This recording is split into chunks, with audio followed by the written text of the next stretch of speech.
Get down! Marlowe doesn't think. The stranger's child is 3 feet away, frozen on the sidewalk, his wide hazel eyes locked on the black sedan barreling toward him, with no intention of stopping. She lunges, her grocery bags exploding against the pavement in a shower of canned soup and apples, and wraps her arms around the boy's small body. They hit the ground hard behind a parked car, just as bullets tear through the space where he'd been standing. The sound is like firecrackers, sharp and wrong in the Tuesday afternoon quiet of downtown Ashwood. Glass shatters. Someone screams. Marlowe's hip screams louder where it connected with concrete, but she keeps herself curved around the child, feeling his heart hammering against her chest like a trapped bird. "Don't look," she whispers into his dark curls. "Don't look, sweetheart. Keep your eyes closed." The sedan's engine roars past. More gunfire, but distant now, receding.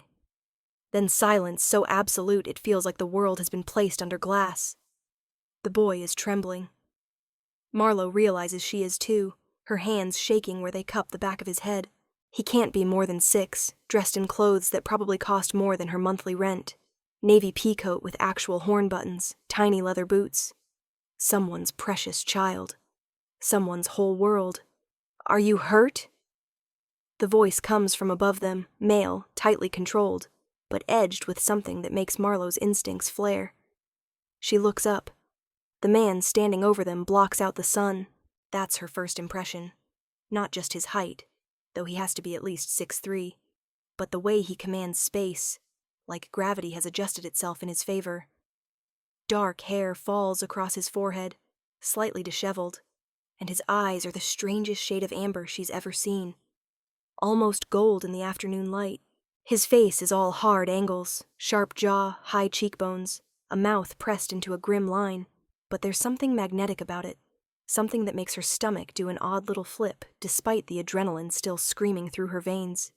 He's dressed in a black suit that probably costs more than her car, and he's looking at the child in her arms like someone just threatened to take his last breath. "Uncle Cale!" The boy wriggles free from Marlowe's protective grip and launches himself at the man, who catches him with the practiced ease of someone who's done it 1,000 times. "The bad men came again, but she saved me. She saved me!" Uncle Cale. Marlowe struggles to her feet, wincing at the immediate protest from her hip. Her jeans are torn at the knee, and she can feel blood sticking to the fabric. Her favorite cardigan, the green one that doesn't have any holes yet, is scraped up one sleeve. "Are you hurt?" Cale asks again, and this time the question is directed at her. Those amber eyes scan her systematically, taking inventory of every scrape and bruise with an intensity that makes her feel suddenly exposed. "I'm fine." Her voice comes out steadier than she expected. "Is he—" "Theron is unharmed. Thanks to you." Cale's jaw tightens, a muscle jumping there. He sets the boy, Theron, down, but keeps one large hand on his shoulder. "You put yourself between my nephew and gunfire." It's not a question, but Marlowe answers anyway. There wasn't time to think about it. He was just standing there, and they were coming so fast. Most people would have run the other direction. He's a child. Something flickers across Kyle's face, there and gone before she can name it. "Nevertheless, you have my gratitude. And my protection, should you need it." It's a strange thing to say, formal and slightly archaic.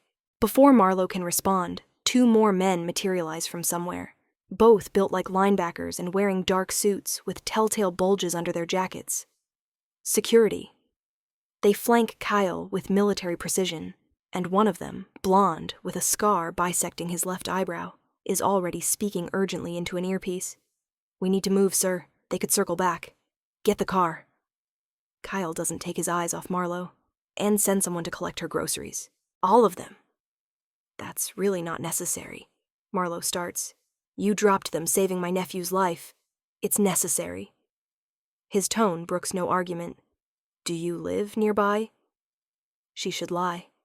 Every self-preservation instinct she has is telling her to lie, to deflect, to get away from this man and his beautiful, endangered nephew and whatever world they inhabit, where assassins attack in broad daylight. But there's something about those amber eyes, something ancient and knowing, that makes her think he'd see right through any untruth. 3 blocks over, The Marigold Apartments. Cale's expression doesn't change, but one of his security guys, the blonde one, makes a small noise that might be disapproval or surprise. The Marigold Apartments are not in a good part of town. Marlo has lived there for 14 months, ever since the medical bills from her mother's final illness ate through everything they'd saved, and then some. The building has exactly two things going for it. The rent is cheap, and Mrs. Chen on the second floor makes soup when Marlo works double shifts at the diner and forgets to eat. "We'll escort you home," Cale says. "I can walk myself." "Miss." He steps closer, and she has to tilt her head back to maintain eye contact. This close, she can see faint lines bracketing his mouth, the shadow of stubble along his jaw. He smells like cedar, and something else. Something dark and indefinable that makes her pulse kick up for reasons that have nothing to do with fear. Someone just attempted to murder a child in front of 30 witnesses. Those same people saw you intervene. Do you understand what that means? The implication hits her like cold water. They saw her. The assassins, or whoever sent them, saw her. "Oh." Her voice comes out very small. "Yes. Oh." Cale's expression softens fractionally. "So you'll accept my escort. And my protection. Non-negotiable." A black SUV glides to the curb, so new it still has the dealer plates. The blonde security guy opens the back door, and Cale gestures for Marlo to enter. She hesitates. Every true crime podcast she's ever listened to screaming warnings in her head. But what choice does she have? He's right. Those men saw her. Theron is already climbing into the back seat, his small hand reaching back to tug at her sleeve. "Come on. Uncle Kyle's car is really cool. It has screens in the seats." She gets in. The leather is butter soft and probably heated, though she can't feel it through her jeans. Kyle slides in beside her, close enough that she can feel the warmth radiating from his body, and suddenly the spacious interior feels intimate. Theron climbs directly into Cale's lap, still chattering. "Did you see her, Uncle Cale? She moved so fast. Like you do when we play chase." "I saw." Cale's large hand comes up to smooth Theron's curls, gentle in a way that makes something in Marlo's chest ache. "You're supposed to stay with your security detail, remember? Not wander off because you saw a dog." "He was a really cute dog," Theron says in a small voice. "I'm sure he was." Cale presses a kiss to the top of the boy's head. "But rules exist for a reason. Your father is going to be very upset when he hears about this." "Is Papa going to yell?" "Probably at me." Cale's mouth quirks, almost a smile. "For letting you out of my sight for even 30 seconds. Marlo stares at her scraped hands, feeling like she's intruding on something private. The SUV pulls away from the curb, smooth as silk, and she watches the familiar streets of Ashwood slide past the tinted windows. "I didn't catch your name," Cale says. "Marlo. Marlo Thatcher. Marlo." He says it like he's tasting it, rolling it around in his mouth. Unusual name. "My mother liked old detective novels." She doesn't know why she adds that detail. He doesn't need her life story, but Cale nods like she's said something profound. "A woman of good taste. I'm Cale Arendor. This is my nephew, Theron Arendor." Arendor.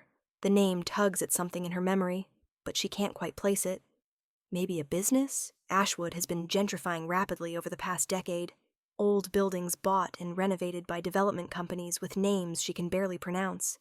"Thank you again," Cale continues. "I realize that doesn't cover the magnitude of what you did, but you don't have to keep thanking me." Marlo fidgets with a loose thread on her cardigan. "Anyone would have done the same thing." "No." His voice is flat, certain. "They wouldn't have. People freeze. Or run. They don't throw themselves into danger for a stranger's child." He pauses. "Are you always this selfless?" The question catches her off guard. "I'm not selfless. I'm a waitress who lives in a building with roaches, and sometimes eats cereal for dinner because I'm too tired to cook. I'm nobody special. You saved my nephew. That doesn't make me special. That makes me a person with basic human decency." Cale makes a low sound that might be amusement.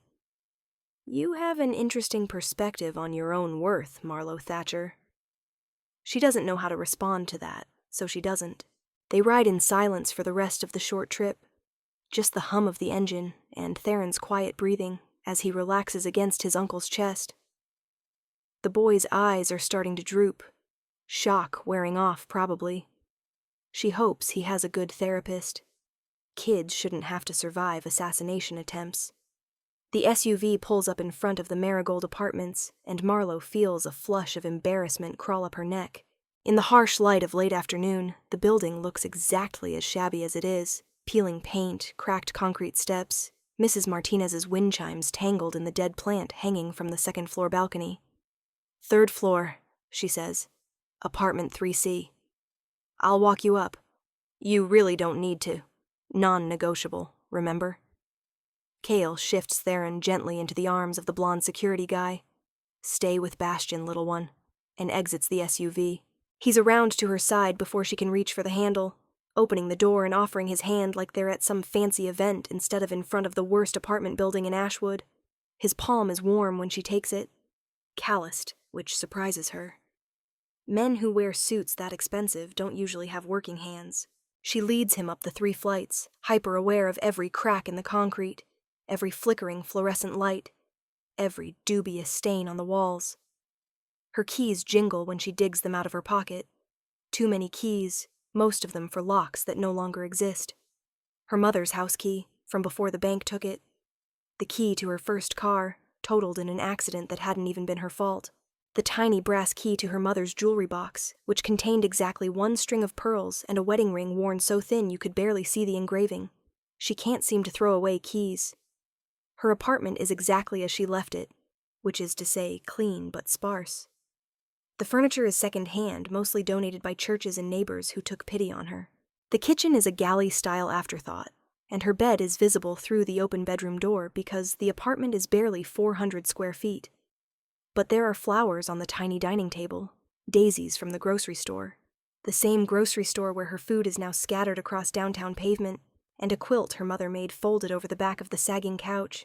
Books overflow from a particle board shelf, worn paperbacks with cracked spines, organized by color because it makes her happy. Cale steps inside and looks around with those unnervingly intense amber eyes. Marlo braces herself for judgment, for the subtle condescension rich people sometimes show when confronted with how the other half lives.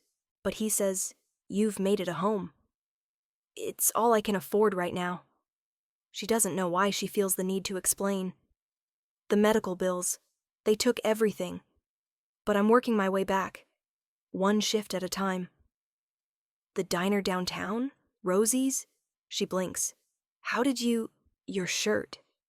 He nods at her cardigan, which has slipped off one shoulder, revealing the polyester uniform underneath. The name tag still pinned to it reads, "Marlo, happy to serve you." "I've been there. Good coffee." "Best in Ashwood," she agrees automatically, the customer service smile sliding into place.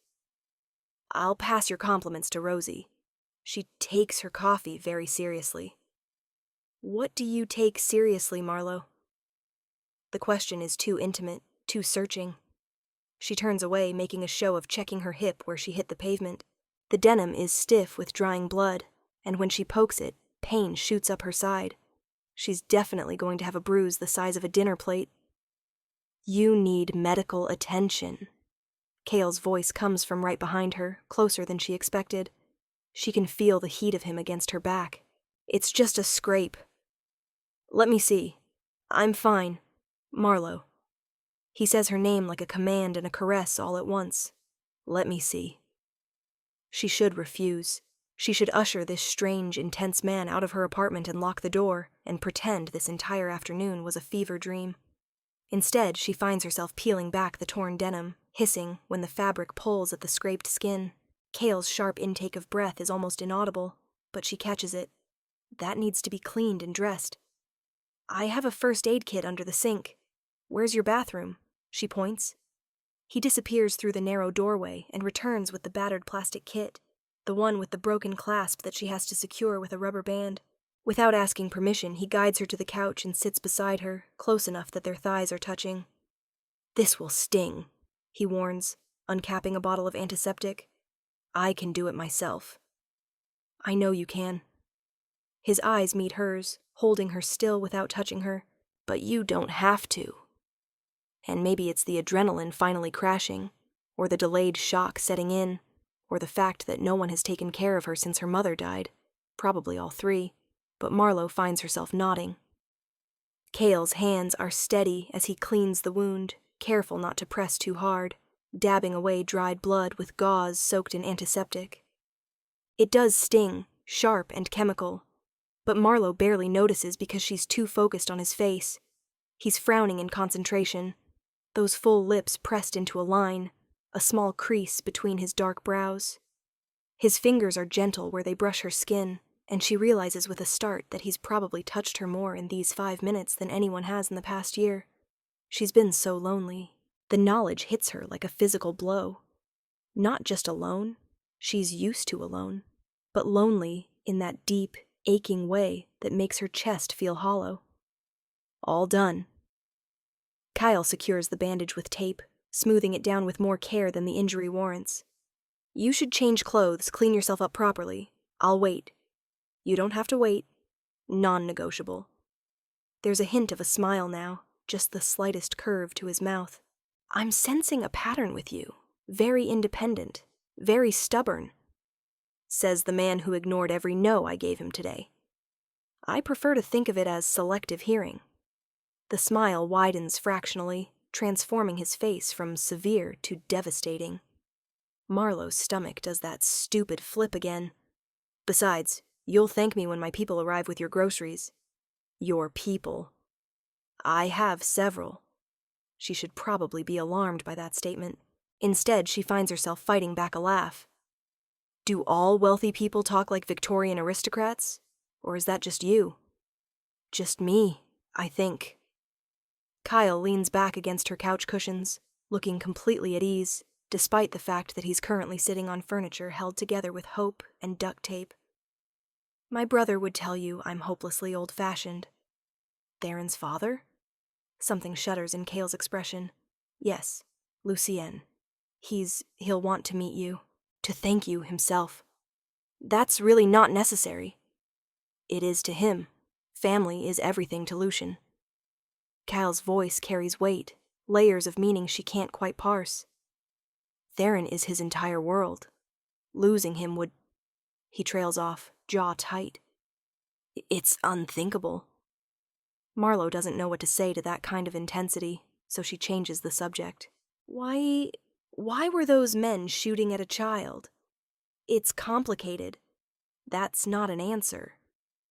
Kyle regards her for a long moment, and she has the unsettling sensation of being weighed, measured, evaluated against some criteria she can't see. Finally, he says, My brother has enemies, powerful ones.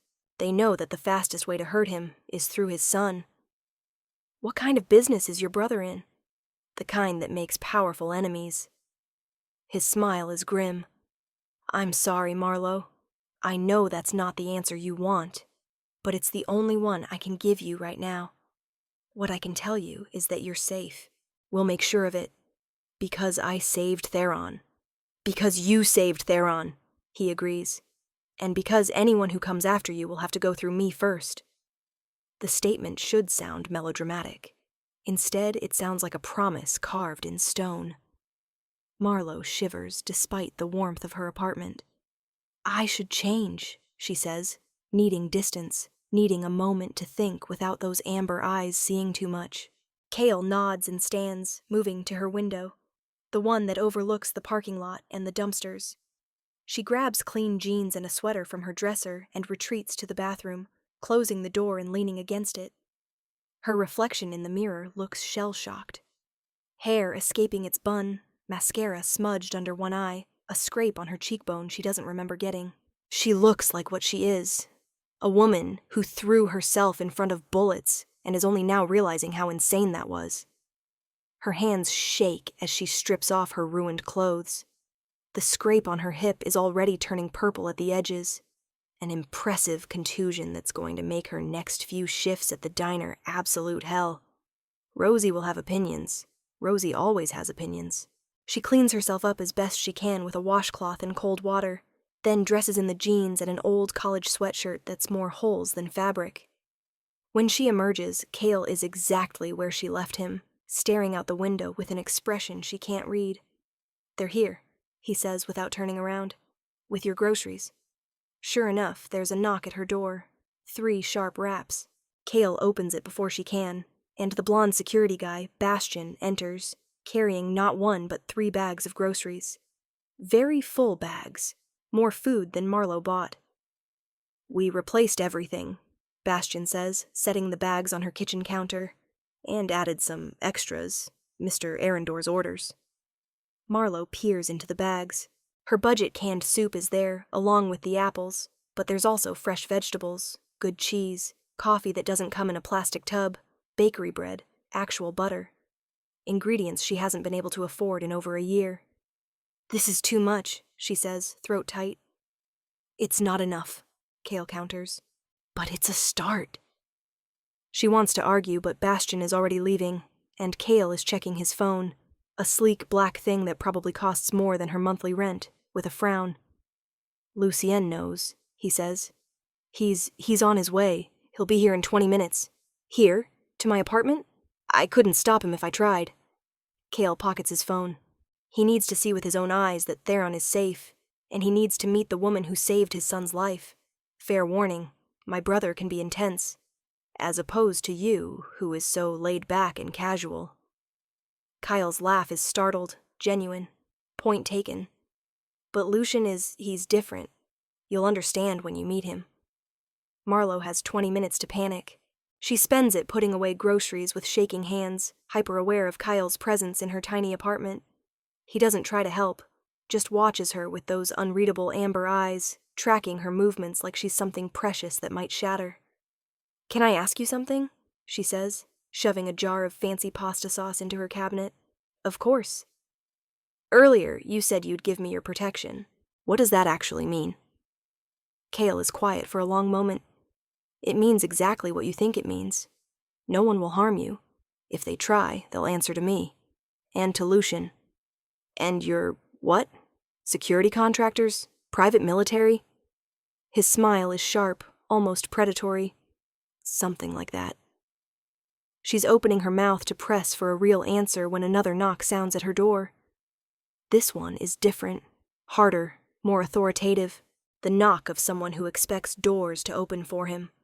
Cale moves past her and opens it. The man who enters there's no other word for it, breathtaking. He's taller than Cale by an inch or two, with the same sharp cheekbones and full mouth, but where Cale's eyes are amber, this man's are dark. So dark they're almost black in the dim light of her apartment. His hair is longer, pulled back in a way that should look pretentious, but somehow doesn't, and he's dressed in what can only be described as business armor.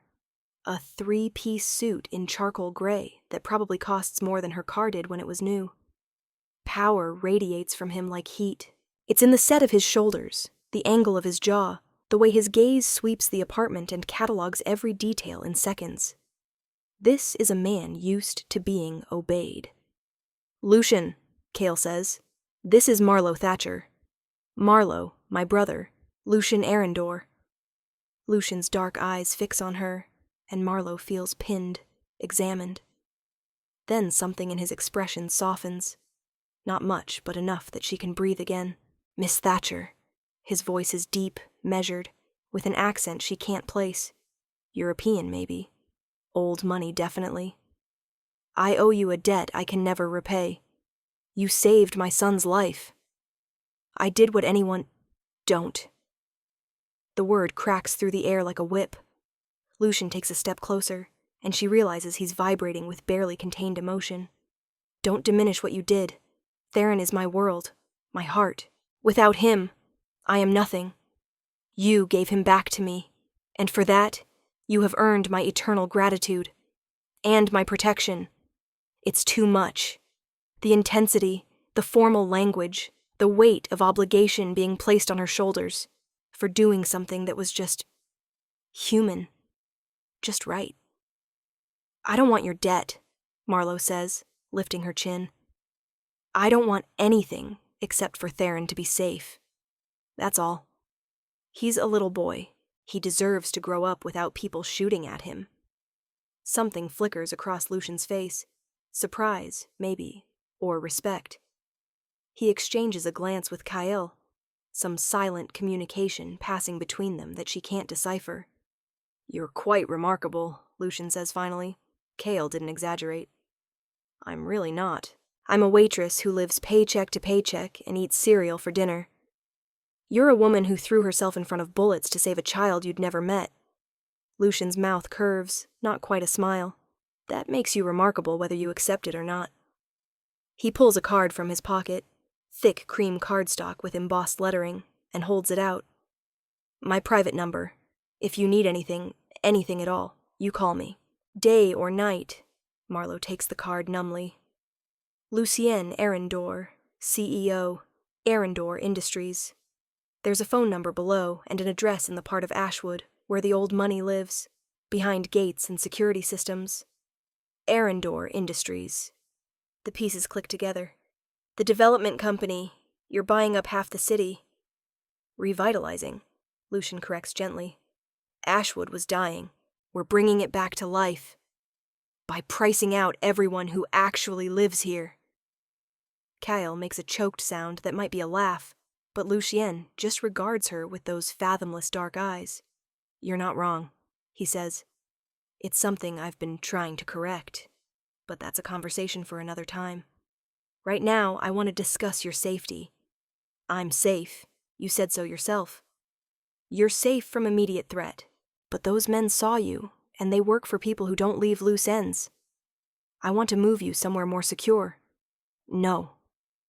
The word comes out harder than she intends. "This is my home. I'm not leaving it because some criminals might come after me." "Marlowe," Kale starts. "No," she repeats. "I appreciate everything you've done. The escort home, the groceries, She gestures vaguely at the expensive card in her hand. "Whatever this is. But I'm not uprooting my entire life. I have a job, bills, responsibilities." Lucian studies her for a long moment. "You're stubborn. So I've been told. And brave. Foolishly brave." He sighs, a sound of deep exasperation. "Very well. We'll assign security to watch your building. Discreetly. You won't even know they're there. I don't need non-negotiable."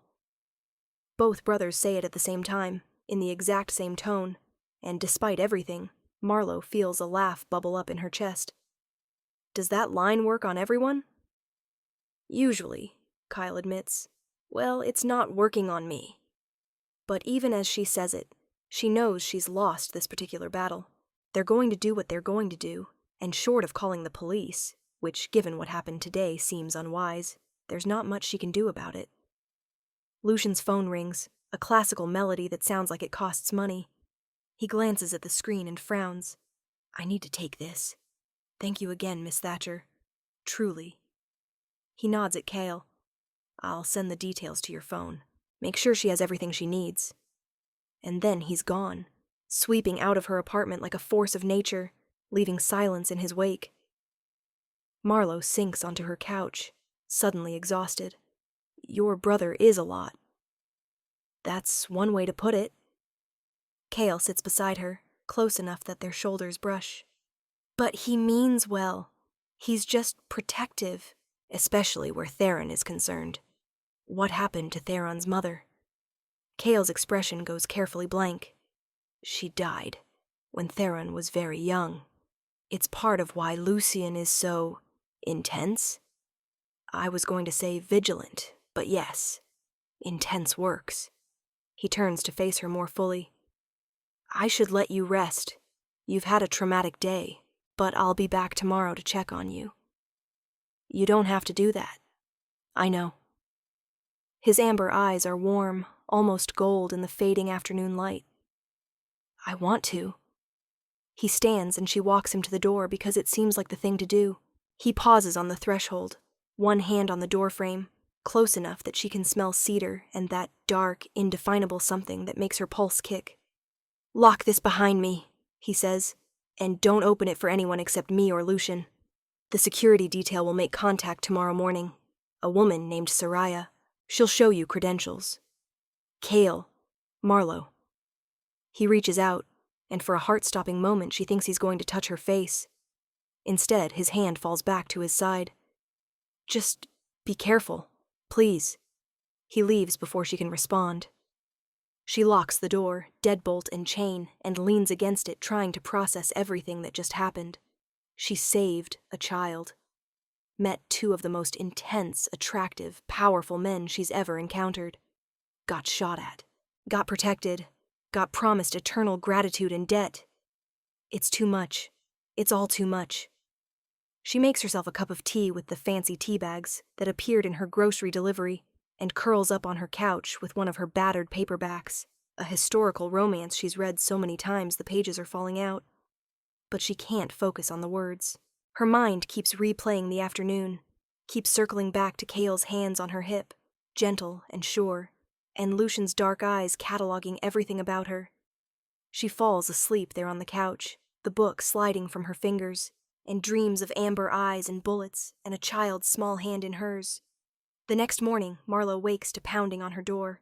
For a disorienting moment, she thinks she's late for her shift, but then the events of yesterday come flooding back and she jolts upright, heart racing. The pounding continues, insistent. Miss Thatcher? It's Soraya Lennox, Arendor Security. Mr. Arendor, the younger Mr. Arendor, sent me. Marlowe stumbles to the door, still wearing yesterday's sweater and jeans, and peers through the peephole. A woman stands in the hallway, tall, dark-skinned, with her hair pulled back in a severe bun. She's holding up an ID badge. Marlowe opens the door but keeps the chain on. Can you tell me something only Cale would know? Soraya's mouth twitches, almost a smile. He said you'd ask that. He said to tell you that your favorite author is someone named Georgette Heyer, and that you organize your books by color, which he finds charmingly illogical. That's extremely specific and accurate. Marlowe had been reshuffling her rainbow shelf when Kyle was here yesterday, moving a blue book that was slightly too purple. She slides off the chain and opens the door fully. Come in. Soraya enters with the efficient movements of someone who's scanned for threats and escape routes before crossing the threshold. I'm here to brief you on security protocols and answer any questions. I'll also be your primary contact going forward. I'm going to have a primary contact? For the foreseeable future, yes. Mr. Arendor takes threats against his people very seriously. I'm not his people. I'm a stranger who helped his nephew. You're under his protection. That makes you his people. Soraya settles into the chair by the window, the same spot Cale stood yesterday, and pulls out a tablet. Now, let's go over some basic safety measures. The briefing takes an hour. By the end of it, Marlowe's head is spinning with information about threat assessments and emergency protocols and safe words. Soraya is patient and thorough, but there's an undercurrent of seriousness to everything she says that makes Marlowe's stomach knot. I have to go to work, Marlowe says when they're finished. My shift starts at 11. At Rosie's, yes. We're aware. Soraya stands. Someone will be watching the diner. Again, discreetly. You won't notice them. This is insane. I'm a waitress. I serve coffee and eggs. I'm nobody.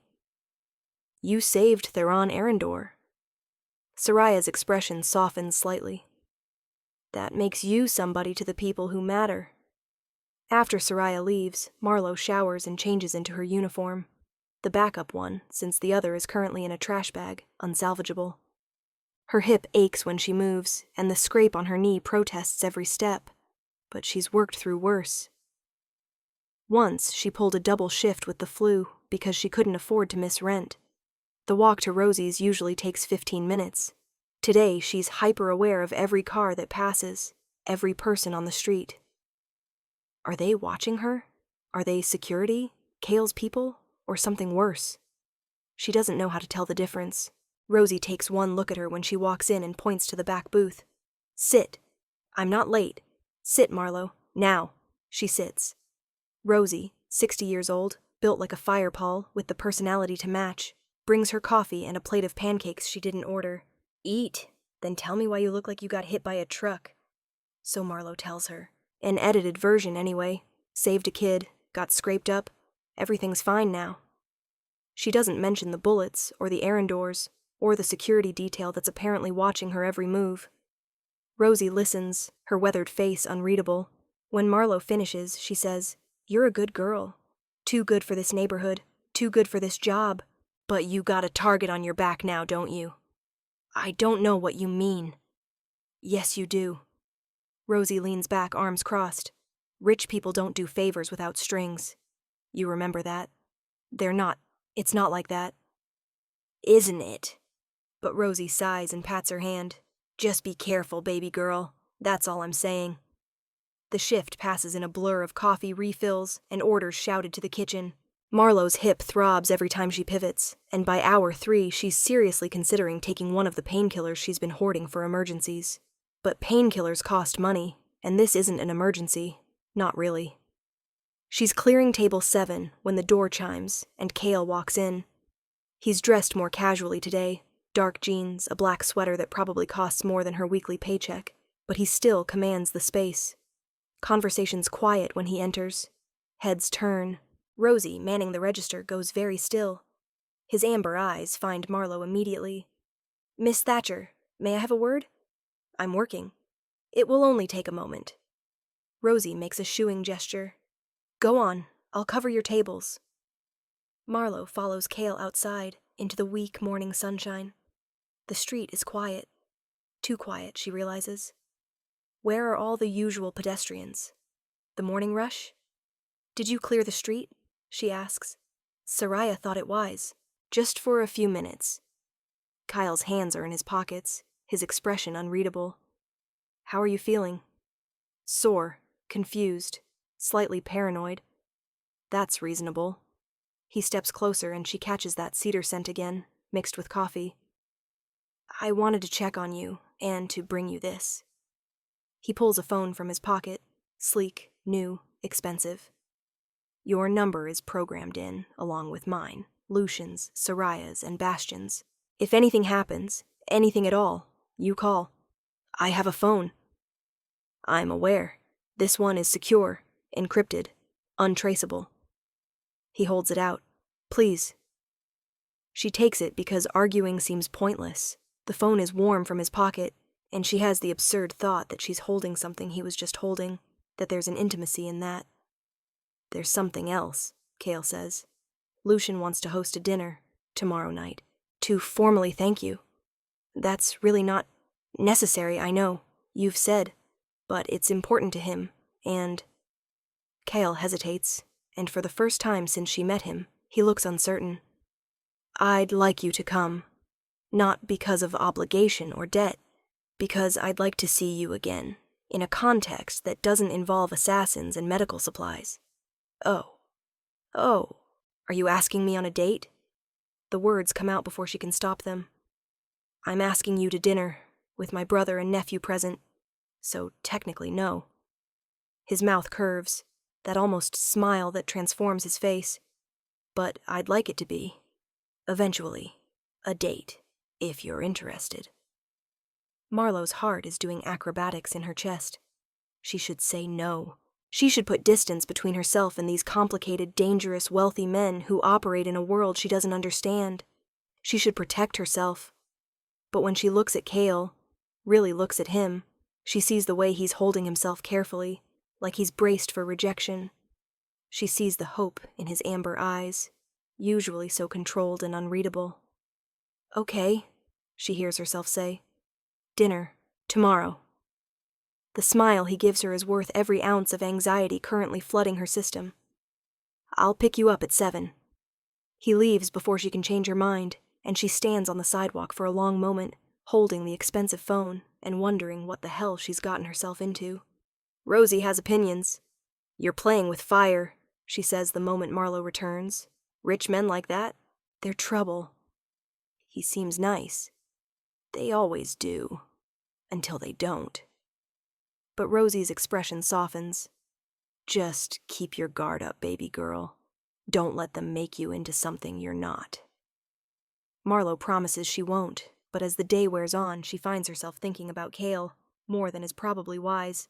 The way his hands were so gentle when he bandaged her hip. The way he looked at her apartment, not with judgment, but with something like respect. The way he said her name, like it mattered. She's so distracted that she nearly drops a full pot of coffee on table 12, and when she gets home that evening, she stands in front of her closet for 20 minutes trying to figure out what one wears to dinner with vampire. No, stop. They're not vampires. That's ridiculous.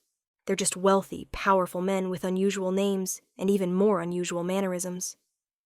The eternal gratitude thing was just a figure of speech. The amber eyes are contacts, or a genetic quirk, or something, except Cale's hands were very cold when he touched her, despite the warmth of his body, and neither he nor Lucian seemed at all surprised by assassins in broad daylight, like violence was just another Tuesday for them, and there was something about the way they moved, the way they commanded space, that felt other. Marlowe shakes her head, trying to dislodge the thought. She's being ridiculous. Too many romance novels and not enough sleep. She settles on her one nice dress, navy blue, bought for her mother's funeral, worn exactly twice since then. It's plain but flattering, and with the cardigan that only has one hole, she looks almost put together. Sleep is hard to come by. She keeps jerking awake, convinced she hears footsteps in the hallway, certain someone is trying her door, but every time she checks, the hallway is empty. The security detail is doing its job, she supposes. Or she's losing her mind. Could go either way. The next day crawls by with excruciating slowness. Her shift at Rosie's feels endless, and she burns herself twice on the coffee pot because she can't concentrate. Rosie sends her home early, with another warning about rich men and their complications. At 6:45, Marlowe is standing in front of her mirror, adjusting her dress for the 50th time, when the new phone buzzes. A text from Cale. Downstairs, take your time. She grabs her purse, the one without any visible stains, and heads down. The SUV is idling at the curb, and Cale is leaning against it, dressed in dark slacks and a deep gray shirt that makes his amber eyes almost glow. He straightens when he sees her, and something in his expression makes her breath catch. "You look beautiful," he says simply. "I look like a waitress in a funeral dress. You look beautiful," he repeats and opens the car door. The drive takes them out of her neighborhood, through downtown, into the part of Ashwood where the streets are lined with old trees and older money. They turn through iron gates, actual gates with the security booth, and up a winding drive to a house that makes Marlowe's brain stutter. It's not a house, it's an estate. Stone and glass and dramatic angles, lit from within like something out of a magazine, the kind of place that has a name instead of an address. "You live here?" She can't keep the awe out of her voice. "Lucien does. I have an apartment in the city." Kyle helps her out of the car, his hand warm and steady on hers. "But I'm here often. For Theron." The front door opens before they reach it, and Theron himself comes barreling out, dressed in pajamas covered in dinosaurs. "Marlowe, you came. Papa said you might not, but Uncle Cale said you would, and you did." He crashes into her legs, hugging her with the unself-conscious enthusiasm of a 6-year-old. "Are you staying for dinner? We're having chicken. I helped make it." "You helped," comes a dry voice from the doorway.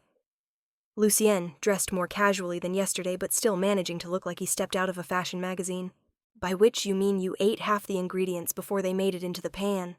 "I was taste testing," Theron says with great dignity. "Uncle Cale says good cooks always taste test." Uncle Cale is a bad influence, but Lucien is smiling, and when his dark eyes meet Marlowe's, they're warm. "Welcome, Miss Thatcher. Please, come in." The interior of the house is exactly as intimidating as she expected. High ceilings, art that's probably worth more than she'll make in her lifetime, furniture that looks like it belongs in a museum. But there are also signs of life. Theron's toys scattered in one corner, a blanket draped over the back of a leather couch, books piled on every available surface. Dinner is served in a dining room with a table that could seat 20, but is set for just 4. The food is simple, roasted chicken, vegetables, fresh bread, but prepared with a level of skill that makes Marlowe's grocery store meals seem pathetic in comparison. Theron chatters throughout, telling her about his school and his friends and the new dinosaur book Uncle Cale bought him. He's bright and happy, and so utterly normal that it's hard to reconcile him with the terrified child she threw herself over just 2 days ago. He doesn't remember, Kale says quietly, as if reading her mind. Or he does, but he's already processed it. Children are resilient. I remember, Theron corrects. I remember the bad men and the loud noises. But Marlo saved me, so it's okay. Papa says she's a hero. Your papa is right, Lucian says from the head of the table. His dark eyes are on Marlo, intense and assessing, which is why we wanted to do this properly. To thank you, and to offer you something more than just words. Here it comes, Marlo thinks. The strings Rosie warned her about. Lucian slides an envelope across the table. Thick cream cardstock, like his business card. This is a check, for services rendered. Please don't open it now. Wait until you're home. I don't want money for saving a child's life. I know, which is why I'm giving it to you anyway. Lucian's smile is sharp. Call it restitution for your medical bills if that makes it easier to accept. Or payment for ruined groceries. I don't particularly care how you rationalize it, but you will take it. Non-negotiable, Kale murmurs, and Marlo shoots him a look. You two are impossible. So we've been told. Lucian leans back in his chair, wineglass in hand.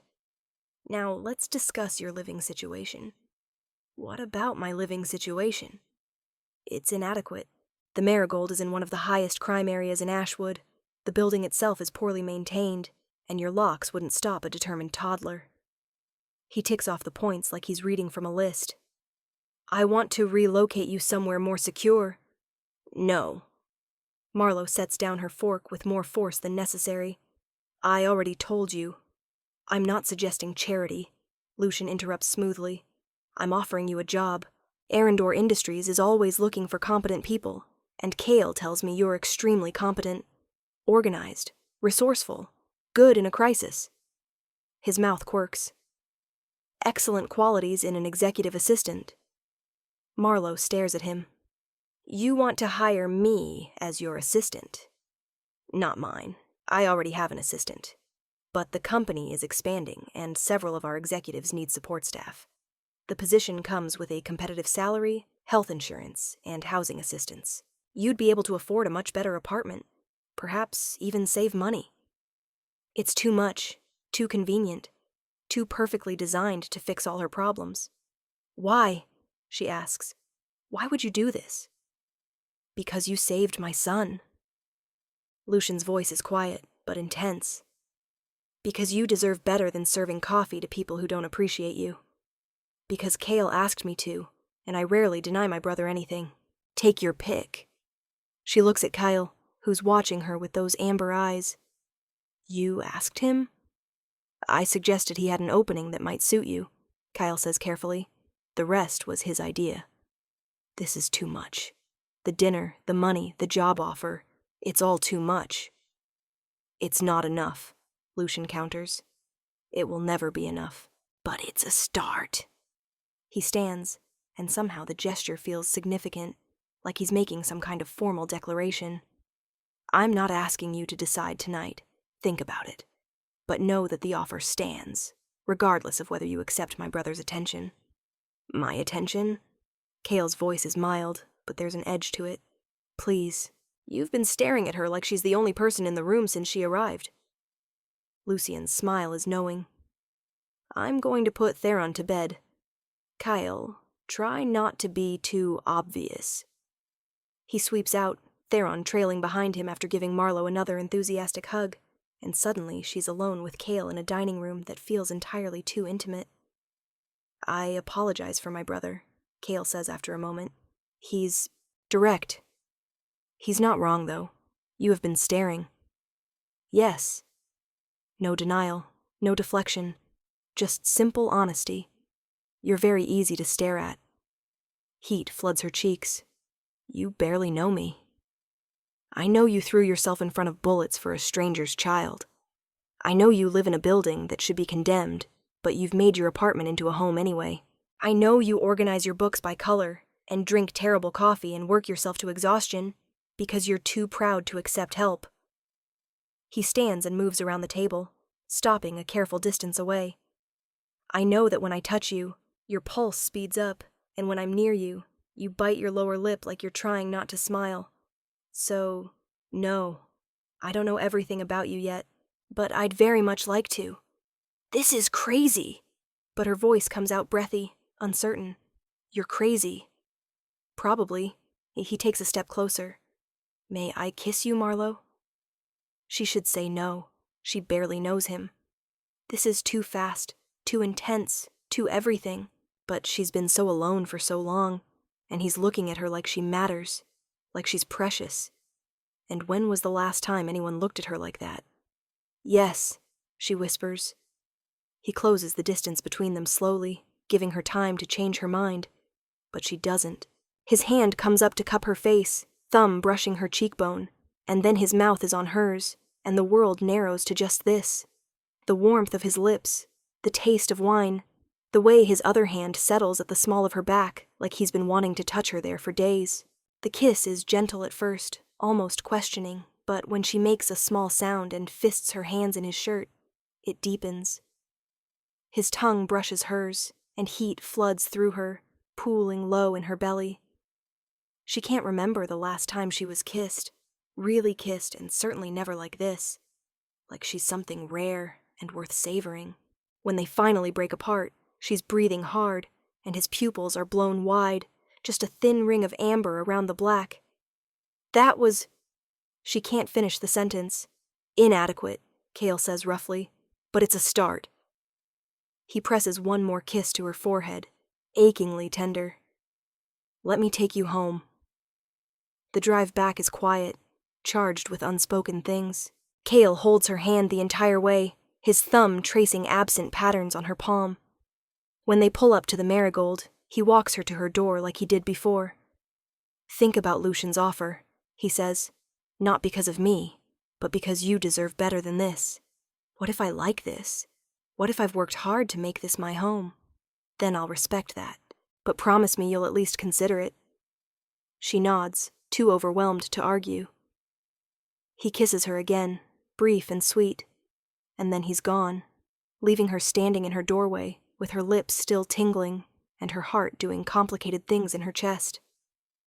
Inside, she remembers the envelope, opens it with shaking hands. The check is for $50,000. She sits down hard on her couch, staring at the number. It's more money than she's seen in her entire life.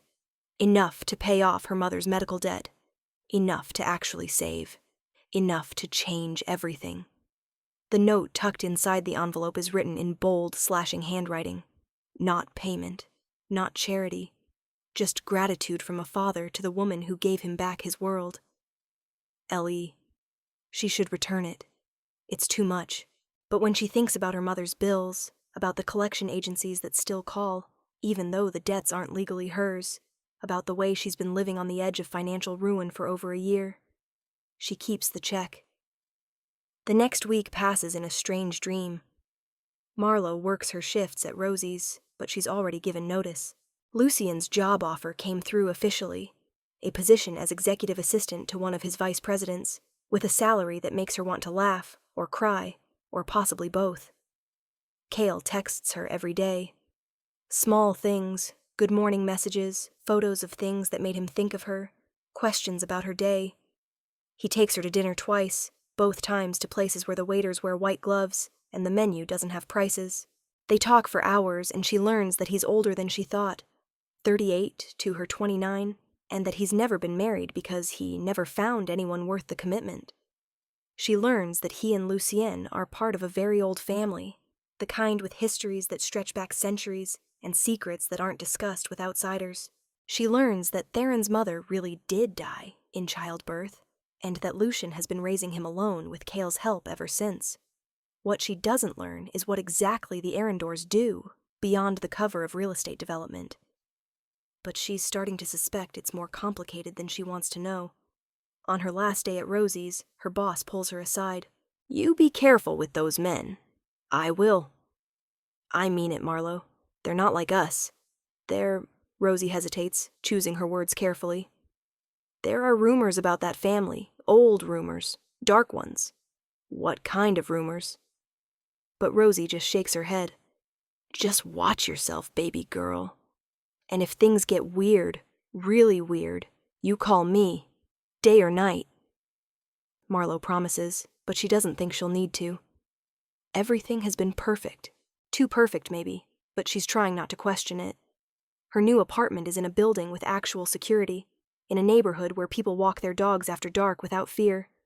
It has a dishwasher and a bathtub that's not cracked, and windows that overlook a park instead of a parking lot. Kale helps her move, which mostly consists of him and Bastian carrying her minimal furniture while she directs, and when everything is in place, he pulls her into his arms and kisses her until she forgets about being nervous. "I'm proud of you," he murmurs against her hair, "for taking the leap, for betting on yourself." "I didn't do it for me, I did it for the salary." "Liar." But he's smiling. "You did it because you deserve more than you were allowing yourself to have. And I'm proud of you for recognizing that." She wants to believe him. She's trying to believe him. Her first day at Arendor Industries is terrifying. The building is all glass and steel in downtown Ashwood, gleaming and modern and filled with beautiful people in expensive clothes. Her boss, Victoria Harlow, is a vice president in her 50s with sharp eyes and sharper wit. She's demanding, but fair, and within a week, Marlo starts to feel like she might actually be good at this job.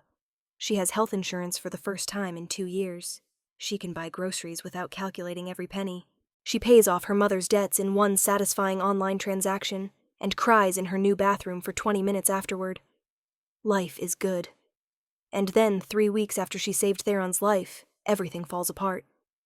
She's working late, finishing up a presentation for Victoria, when 2 men in dark suits enter the office. Not security. She knows the security team by now. These men have a different energy. Predatory. "Marlo Thatcher?" the taller one asks. "Yes?" "You need to come with us. There's been an incident." Her blood turns to ice. What kind of incident? "Mr. Kyle Arendor has been injured. He's asking for you." She's on her feet immediately, grabbing her purse. "Is he... how bad?" "We're not at liberty to discuss details, but we need to leave now." Something about this feels wrong, but panic overrides her instincts. Kyle is hurt. Kyle is asking for her. Nothing else matters. She follows them to the parking garage, to a dark sedan that's absolutely not one of the Arendor vehicles. But she's not thinking clearly, so she doesn't notice until she's already getting in, and by then a hand is clamping over her mouth, and something sharp is pricking her neck, and the world is going fuzzy at the edges. Her last coherent thought is that Rosie was right. She should have been more careful. She wakes in darkness. Her head is pounding.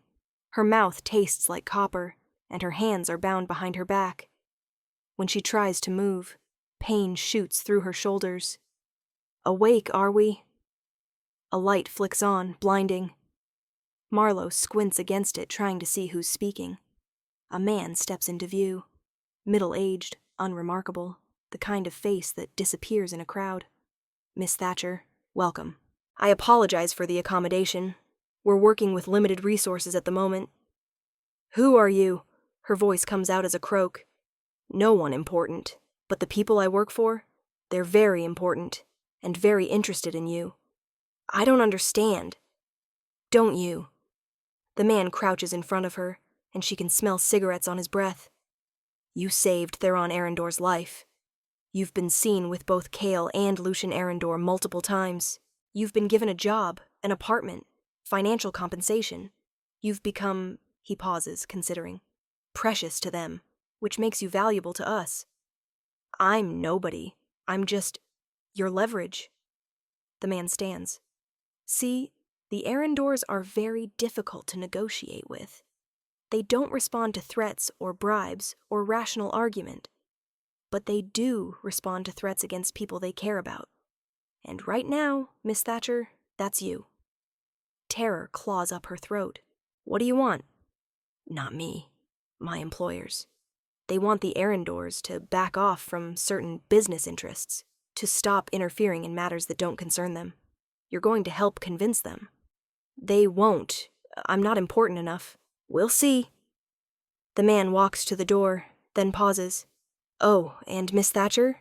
Don't bother screaming. No one will hear you, and even if they did, no one here would care." The light goes out. The door closes. She's alone in the dark, hands bound, head throbbing, with the horrible realization that she's been taken because of Cale. Because she matters to him. Because she was stupid enough to think she could be part of his world without consequences. Time becomes meaningless. She might be there for hours or days. There's no way to tell. People come periodically with water and food she can barely choke down. No one speaks to her except to give terse instructions. No one touches her except to check her bonds. She thinks about Cale constantly. Wonders if he knows yet. Wonders if he's looking for her, or if he's decided she's not worth the trouble. Wonders if this is her fault for accepting his attention, for thinking she could have something good. She thinks about her mother, who would be heartbroken to see her like this, about Rosie, who tried to warn her, about Theron, who trusted her. She thinks about dying here, in the dark, with Cale never knowing how she felt about him. And then, on what might be the 3rd day, or the 4th or the 10th, there's a sound above her. Loud, explosive, shouting, gunfire. The door to her room, cell, whatever, crashes open. Backlit by flickering emergency lights, a figure appears. Tall, broad-shouldered, moving with inhuman grace. Marlowe, Cale's voice. Rough, urgent, threaded with relief so profound it makes her chest ache. Cale? She doesn't trust her own senses. Maybe she's hallucinating. But then he's there, in front of her, his hands on her face, real and solid, and here. I've got you. You're safe. I've got you. He cuts her bonds with something sharp, and feeling floods back into her hands in painful pins and needles. She tries to stand, but her legs won't cooperate, so Cale simply lifts her, cradling her against his chest like she weighs nothing. Close your eyes, he says. Don't look. She does, burying her face in his neck, but she still hears. The sounds of violence, of people dying, of something brutal and final happening around them. Kyle moves through it without slowing, without hesitation, and she realizes that whatever he's doing, he's done it before. Fresh air hits her face, blessed and sweet. You can look now. They're outside, in what appears to be an industrial park. Dawn is breaking over the horizon, pale and cold. There are vehicles, the familiar SUVs, and people. Bastion, Soraya, others she doesn't recognize. All of them armed. All of them looking at Cale with a mixture of relief and deference that's almost worshipful. Lucian is there too, dark eyes blazing. And when he sees her in Cale's arms, something in his expression softens. Thank God. Get her checked out, Cale orders, and suddenly Soraya is there, guiding her away from the chaos, into one of the SUVs. A medic appears. Where do they keep getting these people? And starts taking her vitals, checking her over with gentle efficiency. She's fine, mostly.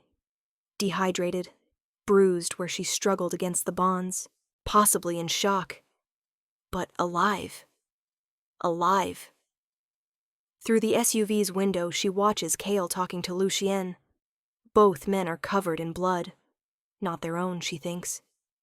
They stand close, talking urgently, and even from this distance she can see the tension in their bodies. They tore through 15 men to get to you, Soraya says quietly. Kyle especially. I've never seen him like that. So... She trails off, searching for a word. Feral. How did you find me? Tracking device in your phone. The secure one Cale gave you. You had it in your purse. Soraya's smile is grim. Good thing you're a woman who carries her purse everywhere. Marlowe wants to laugh, but she's afraid it will come out as a sob. I thought he was hurt. They said he was hurt, that he was asking for me, and I just went without thinking. Because you care about him. Soraya's expression is knowing. He cares about you too.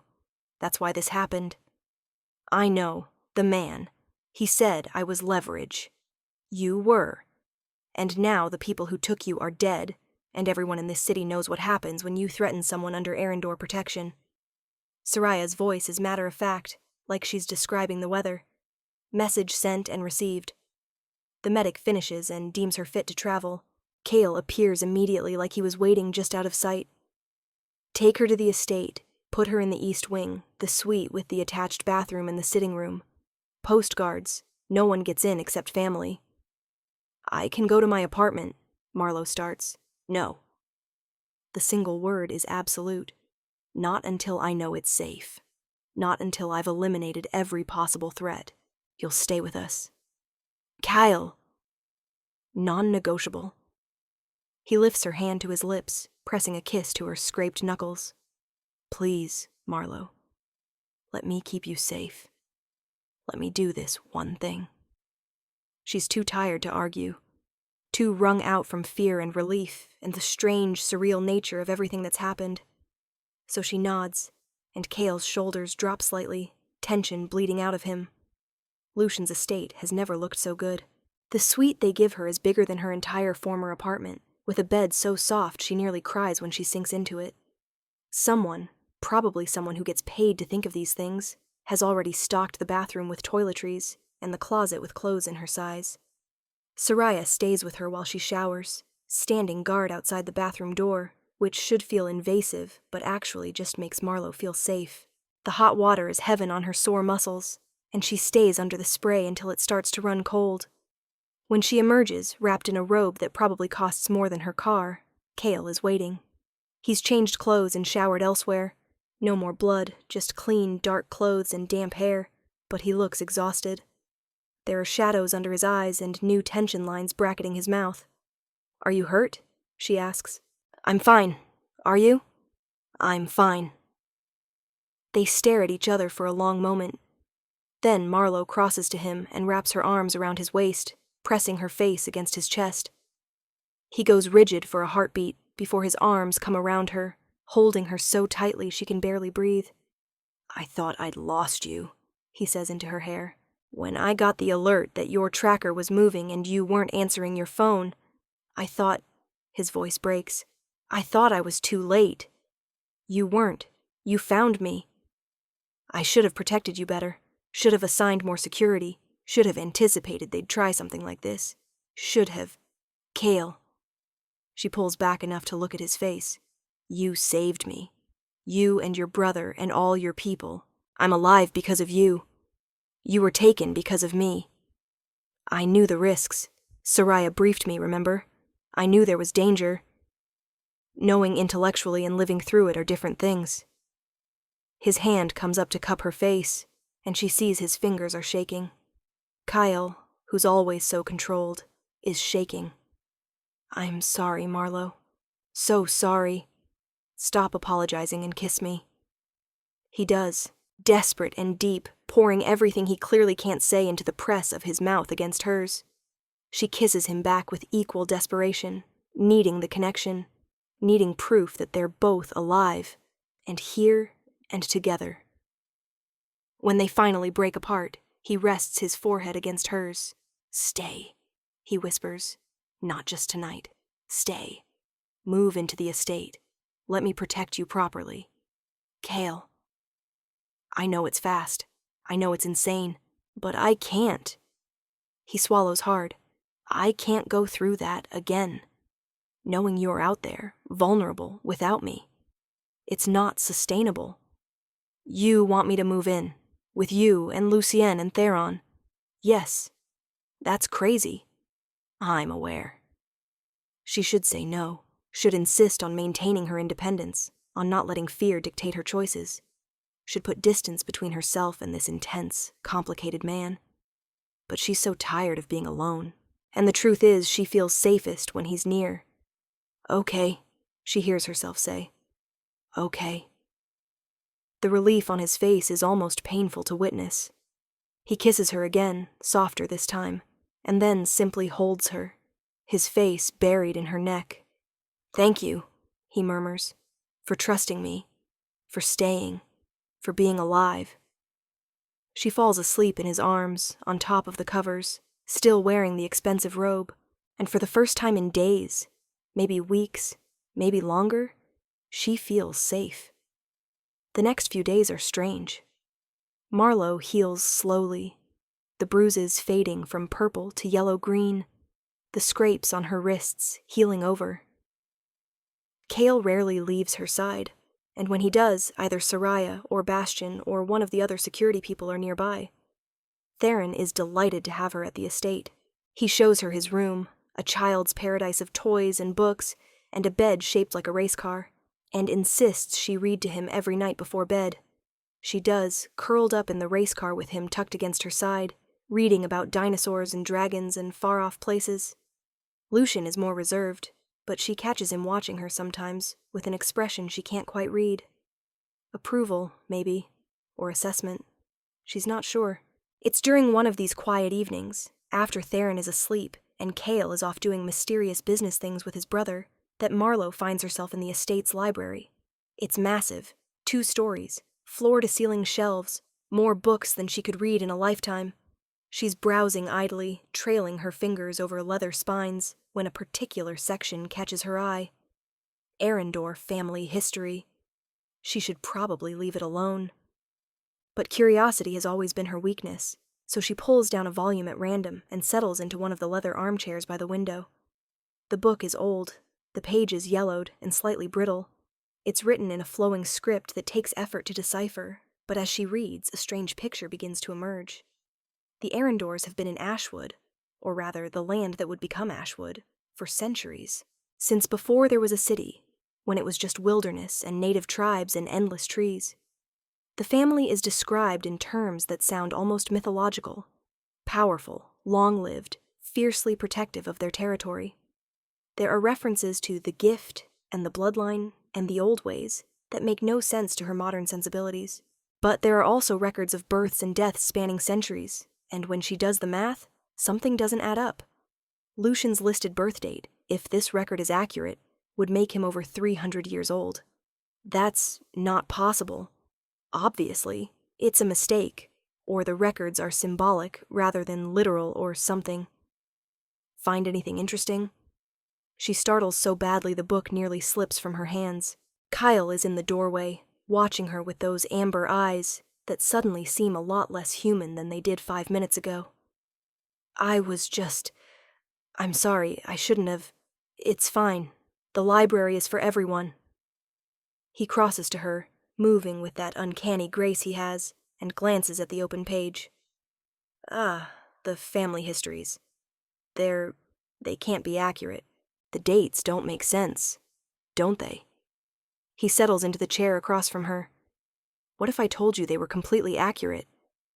Every birth, every death, every year recorded exactly as it happened. Her mouth goes dry. That would make Lucian 347 years old. Yes, give or take a decade. Kyle's expression is calm, almost serene. I'm 293, for the record. Young by our standards. She should laugh. Tell him he's joking. But there's no humor in his face, and suddenly 100 small details are clicking into place. The formality of their speech. The way they move, like they've had centuries to perfect it. The casual mention of eternal gratitude. The amber eyes that sometimes seem to reflect light like an animal's. You're not human, she whispers. Not entirely, no. We were once, but the bloodline changed us. Made us more. Stronger. Faster. Nearly immortal. He leans forward, elbows on his knees. We're what your folklore calls vampires, though that term is both accurate and wildly insufficient to describe what we actually are. Vampires. Vampires. She should be terrified, should be running for the door. But instead, she hears herself ask, does Theron? He's half.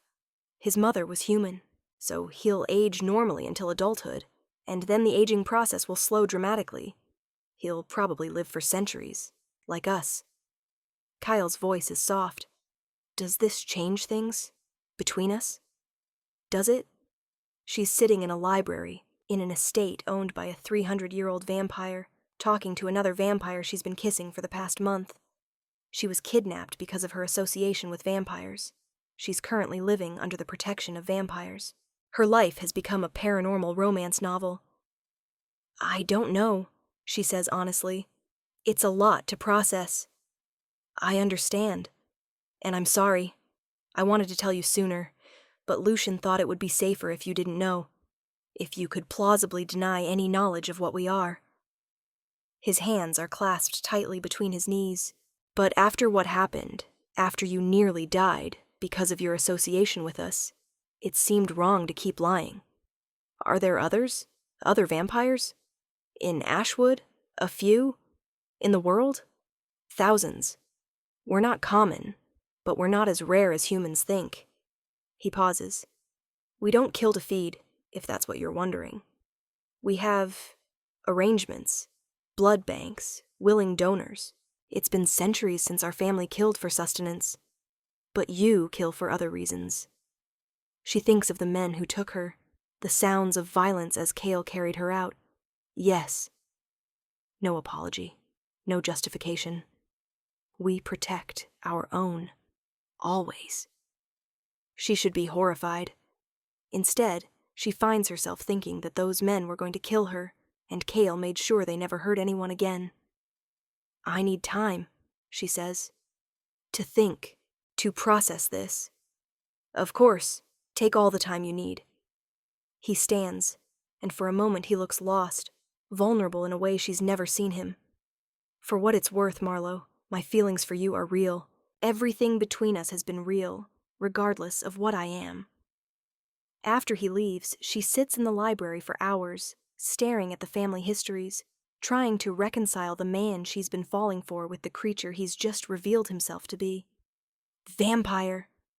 The word keeps circling in her head, refusing to settle into something comprehensible. But then she thinks about the way Cale bandaged her hip with such gentleness, the way he holds Theron, patient and loving, the way he tore through armed men to save her, and the way his hands shook when he held her after. Monster, maybe, but also man. And she's too far gone to pretend she doesn't care. The next morning, Marlowe finds Lucian in his study. He's working at a massive desk, mahogany, probably antique, surrounded by papers and screens and the detritus of running a business empire. Miss Thatcher. He looks up, unsurprised by her presence. I wondered when you'd seek me out. Cale told me about what you are. I assumed he would, after you found the histories. Lucian sets down his pen, actual fountain pen, because of course, and gives her his full attention. Are you afraid? I should be. That's not an answer. She sinks into the chair across from him, uninvited. I don't know what I am, confused, overwhelmed, possibly in shock. She meets his dark eyes, but not afraid. At least, not of you or Cale, which is probably stupid. Not stupid. Honest. Lucian leans back, studying her with that intensity that makes her feel like he's cataloging her soul. You want to ask me something. Ask. Why me? Out of everyone in Ashwood, everyone you could have chosen to protect or help or whatever this is, why me? You saved my son. That's not enough. You could have given me money and left it at that. You didn't have to give me a job or an apartment or pull me into your world. So why? Lucian is quiet for a long moment. Do you believe in fate, Miss Thatcher? No. Neither did I. Not for 300 years. His smile is slight, cryptic. And then you threw yourself in front of bullets for a child you'd never met, and my brother looked at you like you were the answer to a question he'd been asking his entire life. And I thought, perhaps fate is just recognizing the right moment when it arrives. That's not an answer either. Isn't it? He stands, moving to the window that overlooks the grounds. Cale has been alone for 2 centuries. Oh, he's had companions, relationships, dalliances. But nothing that lasted. Nothing that mattered. He's my brother, and I've watched him grow increasingly isolated, increasingly lonely, and there was nothing I could do about it.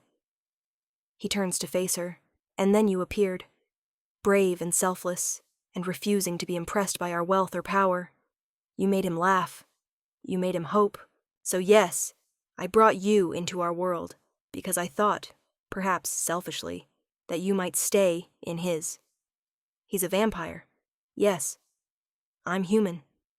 Also, yes, I'm going to age, die. I'll be gone in 60 years if I'm lucky, and he'll still be here, exactly the same.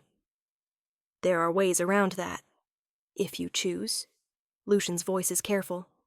Our blood, given regularly and with intent, can extend human life. Not to our extent, you'd never be fully vampire, but you could live for centuries. Age slowly. Have time. You're offering to turn me? I'm offering you information. The rest is your choice. He moves back to his desk.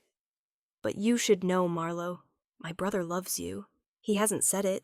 Probably won't for a while because he's ridiculous about these things. But he does. And if you feel even a fraction of that back, you should consider what you're willing to sacrifice to explore it.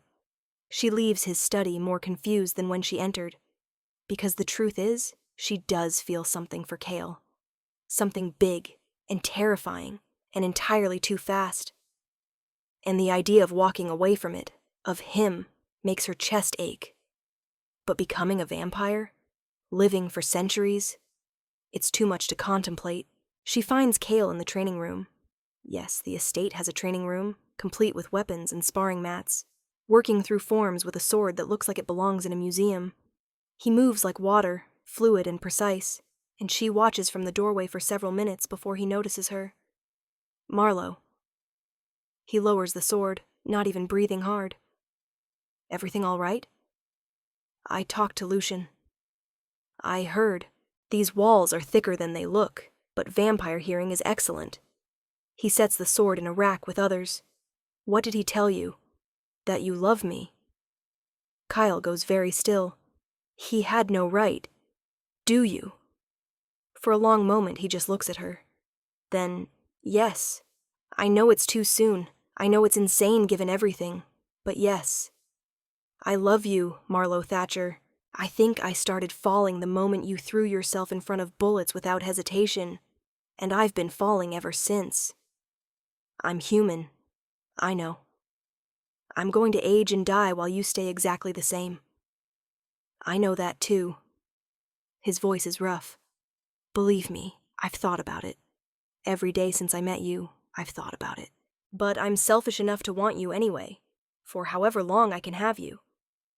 She crosses to him, closes the distance between them. Lucian said there are ways to extend my life. There are, but they come with costs, side effects. It's not true immortality, and there are risks. I want to hear about them, all of them, because I'm not ready to walk away from you either. She takes his hands, feeling the calluses, the strength, the faint coolness of his skin. I don't know if I can be what you need. I don't know if I can handle your world. But I want to try. He kisses her then, deep and claiming, and she feels the sharp press of fangs against her lower lip. Careful, controlled, not quite breaking skin. When they break apart, his eyes are glowing faintly, amber turned to gold. I'll keep you safe, he promises. I'll give you everything you need to make an informed choice. And whatever you decide, I'll respect it. But Marlowe, his hands frame her face. If you choose to stay, if you choose me, I will spend the rest of my very long life making sure you never regret it. It's a promise she believes. 3 months later, Arendor Industries hosts a gala. It's a massive event. Black tie, champagne, the social elite of Ashwood gathered to celebrate some charitable initiative Marlowe hasn't quite kept track of. She's there as Cale's date, wearing a dress he bought her, deep green silk that makes her feel like someone else entirely. They arrive together, his hand at the small of her back, protective and possessive. Cameras flash, people whisper. Marlowe Thatcher, who 6 months ago was a waitress barely scraping by, is now on the arm of one of the city's most powerful men. It's surreal. You're tense, Cale murmurs as they enter the ballroom. Everyone's staring. They're admiring. There's a difference. He guides her through the crowd with ease, stopping to make introductions, to accept congratulations, to exchange pleasantries with people whose names she recognizes from news articles. Lucian is there with Theron, who's dressed in a miniature suit and clearly delighted by the spectacle. The boy lights up when he sees her. Marlowe! You look like a princess. Thank you, sweetheart. You look very handsome. Papa says I have to stay for 1 hour, and then Soraya is taking me home for ice cream. That's the deal. He sounds very serious about it. Sounds like a good deal to me. Lucian catches her eye and nods, a gesture of approval or acknowledgement. In the months since the kidnapping, they've developed a strange sort of friendship. He's no longer just Kale's intimidating brother, but a complex person she's come to respect. A single father doing his best. A centuries-old vampire trying to navigate modern morality. A man who clearly loves his family fiercely. The evening progresses. Marlowe dances with Kyle. He's an excellent dancer, which makes sense given he's had literal centuries to practice. They talk with donors and board members and various people whose importance she's still learning to gauge. And then, halfway through the night, someone approaches them who makes Kale go rigid. The man is older, or appears older anyway, with silver hair and a face like carved stone. He's wearing a tuxedo that probably costs more than a car, and there's something about him that sets off every instinct Marlowe has. Arendor. The man's voice is cultured, cold. I didn't expect to see you here. Castellan. Kale's arm tightens around Marlowe's waist. I could say the same. I received an invitation, from your brother, I believe, in Olive Branch after our recent disagreement. Castellan's smile doesn't reach his eyes. And who is this lovely creature? None of your concern. Now. No need to be rude. I'm simply making conversation. Castellan's gaze shifts to Marlowe, assessing. Though I do recognize you. You're the human who saved young Theron, aren't you? The one who cost me 15 very expensive mercenaries. The world narrows. This man, this vampire, was behind the kidnapping. Behind the attempt on Theron's life. Behind everything. You should leave, Kyle says, voice deadly quiet. In a moment. First, I wanted to meet the woman who's caused such upheaval. Tell me, dear, do you have any idea what you've gotten yourself into? The Arendors are not saviors, no matter how they present themselves. They're predators, killers, and eventually they'll turn on you, too. That's enough. Lucian appears beside them, Theron thankfully absent. His expression is thunderous. You were invited here as a gesture of peace. Don't abuse it. Peace, Castellan laughs, short and bitter. There's no peace between us, Lucian. There never was. But fine, I'll leave. Consider my message delivered. He inclines his head mockingly at Marlowe. Enjoy your time with them, Miss Thatcher. However long it lasts. He disappears into the crowd, and Marlowe realizes she's shaking. Kale pulls her closer, and Lucian exchanges a look with him that clearly communicates volumes. We're leaving, Kale says. No. Marlowe finds her voice. No, we're staying. You put this event together, and I'm not letting that creature ruin it. Marlowe, I'm fine. I'm angry, but I'm fine. She lifts her chin, and if he's watching, I want him to see that I'm not afraid. Even though she is. Terrified, actually. But she's learned something in the past few months. Fear doesn't have to be paralyzing. Sometimes it can be fuel. Kale studies her face, then nods slowly. As you wish. But we're not leaving your side for the rest of the night. They don't. Both brothers stay close, along with Soraya and Bastion, and a rotating security detail she's become familiar with. The rest of the evening passes without incident, but there's a tension that wasn't there before. In the car on the way home, she thinks of the estate as home now, which is its own kind of revelation. Kale is quiet. I'm sorry, he says finally. You shouldn't have had to face him. Who is he? An old enemy. He and Lucian have been at odds for centuries, honestly. Territorial disputes, philosophical differences, the usual vampire drama. His smile is grim. He's been trying to push us out of Ashwood for decades. The attack on Theron was just his latest attempt. And kidnapping me? His people acting on their own initiative, we think. He denies ordering it, and I believe him. It was too sloppy, too likely to start an actual war. But he's not sorry it happened.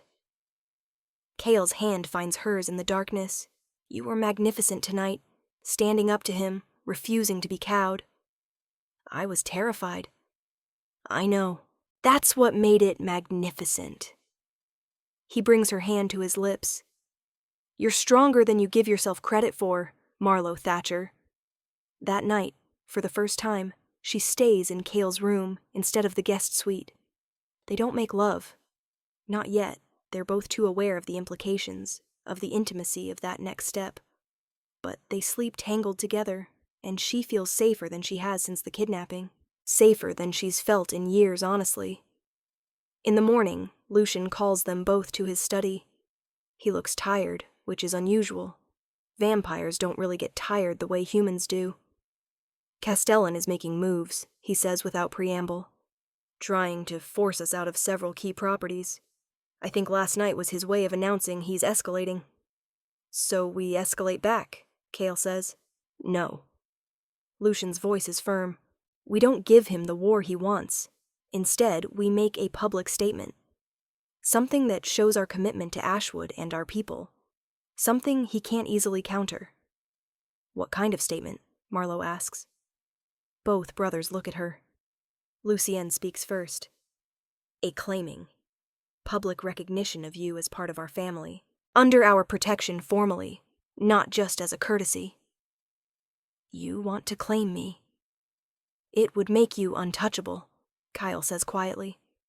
Any vampire who harmed you would be declaring war on our entire bloodline. It's the strongest protection we can offer. But it would also mark me permanently. Other vampires would know, right? They'd be able to tell I'm claimed? Yes, the ritual leaves a signature, scent, for lack of a better term. You'd be identifiable as ours. Ours. The possessiveness of it should bother her. Instead, it makes something warm unfurl in her chest. And if I say yes, what does the ritual involve? Kale and Lucienne exchange glances. Blood, Kale says. Mine and Lucien's, mixed with yours. Taken 3 times over the course of a month. It will extend your life, strengthen you slightly, and mark you as family. It's also irreversible, Lucienne adds. Once you're claimed, you can't be unclaimed. You'd carry our mark for the rest of your life. It's a huge decision. Life-altering. But as she looks at Kyle, at the hope and fear warring in his expression, and at Lucienne, who's watching her with that steady, assessing gaze, she realizes the decision is already made. She's been part of this family since the moment she threw herself in front of bullets for Theron. This is just making it official. Okay, she says. I'll do it. The ritual is private, held in the estate's library with just the 3 of them present. Kyle explains each step carefully, makes sure she understands she can stop at any point. Then he bares his wrist, sharp canines extending, and bites into his own flesh. The blood that wells up is darker than she expected, almost black in the dim light. He holds his wrist over a crystal glass, because of course they use crystal for this, and lets several drops fall. Then Lucian does the same, his blood mixing with Kale's. Your turn, Kale says gently, offering a small silver knife. Just a few drops. She takes the knife, steadies herself, and makes a quick cut on her palm. It stings, but not unbearably. She lets her blood drip into the glass, watching it swirl and mix with theirs. Kale swirls the glass, murmurs something in a language she doesn't recognize, then drinks half. He passes it to Lucienne, who drinks the rest. Then they both turn to her expectantly. Wait, I drink too. You drink from us directly, Kale corrects. Just a sip, enough to seal the bond. He offers his wrist, the bite marks already healing. She hesitates for just a moment. This is literally drinking blood, which should be repulsive. But then she presses her mouth to his skin and tastes. It's nothing like she expected. Not coppery or metallic, but rich, complex, with flavors she can't name. And warm, despite Kale's usually cool skin. She takes a small mouthful and swallows. Power floods through her. Not overwhelming, but present. A tingling awareness, a sense of connection, of belonging. When she pulls back, Kale's eyes are glowing gold. "Once more," he says. From Lucien. Lucien offers his wrist with the same gravity, and she drinks from him too. His blood tastes different, darker, older, carrying weight she can feel on her tongue. When she's done, the room seems brighter, sounds sharper. She can hear both their heartbeats, slow and steady, and something in her chest reaches toward them. "That's the bond," Lucien says quietly. "You'll feel it from now on. Know where we are generally. Feel our emotions if they're strong enough. It fades with distance, but within the city, you'll always be aware of us." "And we of you," Kale adds. "You're ours now, Marlowe, truly."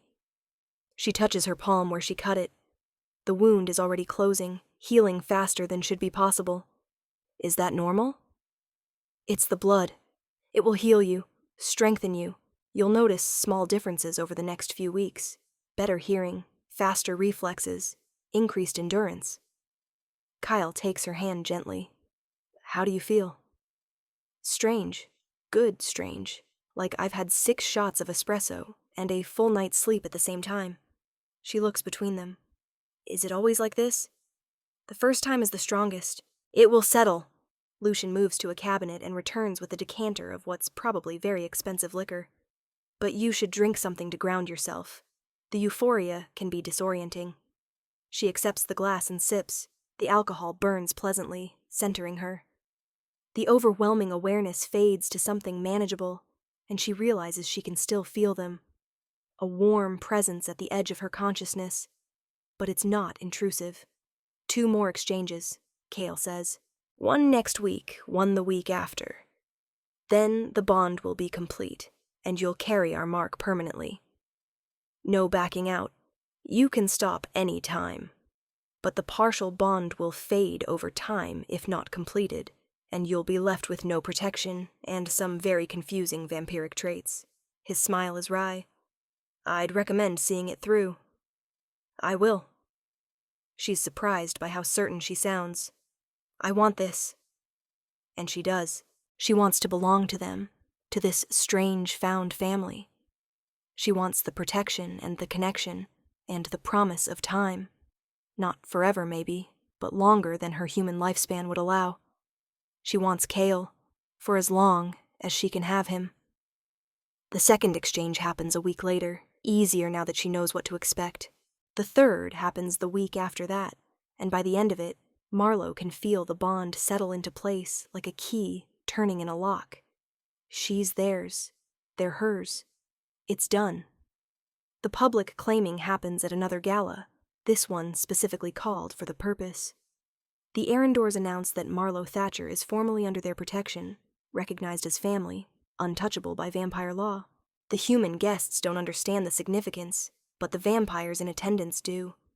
She can see it in the way they look at her, with respect or wariness, or in Castellan's case, he's there, of course, watching from across the room, barely concealed fury. He can't touch you now, Kyle murmurs in her ear as they dance. None of them can. You're safe. She believes him. The bond thrums between them, warm and constant, and she knows he'd tear the world apart before letting anyone harm her. That should probably be concerning. Instead, it just makes her feel cherished.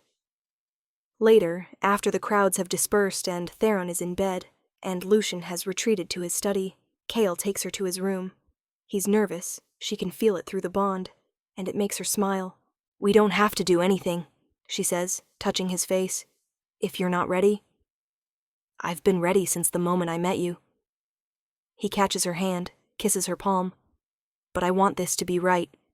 Want you to be sure. I'm sure. She steps closer, until they're touching from chest to knees. Make love to me, Kyle. Please. He does, slowly, reverently, taking his time to learn every inch of her skin, every sound she makes. His hands are gentle and sure, his mouth devastating, and when he finally slides into her, She feels the bond flare between them, bright and overwhelming. They move together, finding a rhythm that feels inevitable, and when she comes, his name on her lips, she feels his pleasure echo through the bond, doubling her own. He follows moments later, face buried in her neck, and she holds him through the aftershocks, marveling at how perfectly they fit. "I love you," she whispers into the darkness. "I should have said it before, but I do. I love you." His arms tighten around her. "I love you, too, more than I thought possible." They fall asleep, tangled together, the bond humming contentedly between them, and Marlowe thinks that maybe, just maybe, she's found where she belongs. 6 months after the claiming, Marlowe stands in the Arendor Industries boardroom, presenting a proposal to expand their charitable housing initiative. She's good at this job. Really good. Better than she ever was at waitressing, though she still stops by Rosie's sometimes to visit and hear her old boss's opinions on her fancy new life. After the meeting, Lucian pulls her aside. "Well done. The board was impressed." "Thank you." She's learned to accept his compliments without deflecting. "I think we can really make a difference with this program." "I agree, which is why I'm putting you in charge of it." At her shocked expression, he smiles. "You've more than earned it, Marlowe. You're brilliant at what you do, and you care about the people we're trying to help. That's rare." It's a promotion, a significant one. She accepts with gratitude and goes to find Kyle to tell him the good news. He's in his office. He has an office now, having officially joined Arendor Industries, in some capacity she doesn't fully understand, but seems to involve a lot of mysterious meetings. He looks up when she enters, and his face transforms into that smile she loves, the one that's just for her. "I have news," she says. "So do I." He rounds his desk, pulls her into his arms. "You first." She tells him about the promotion, and he spins her around, laughing. "That's wonderful. I'm so proud of you. What's your news?" His expression turns serious. "Castellan has withdrawn his challenge, officially recognized our claim to Ashwood, and agreed to cease all hostile actions." That's amazing." "Why?" "Because he finally accepted that he can't win. We're too established, too powerful, and now, with you," he touches her face tenderly, "now we have too much to protect. He knows we'd burn the city down before letting him threaten our family again." "So it's over?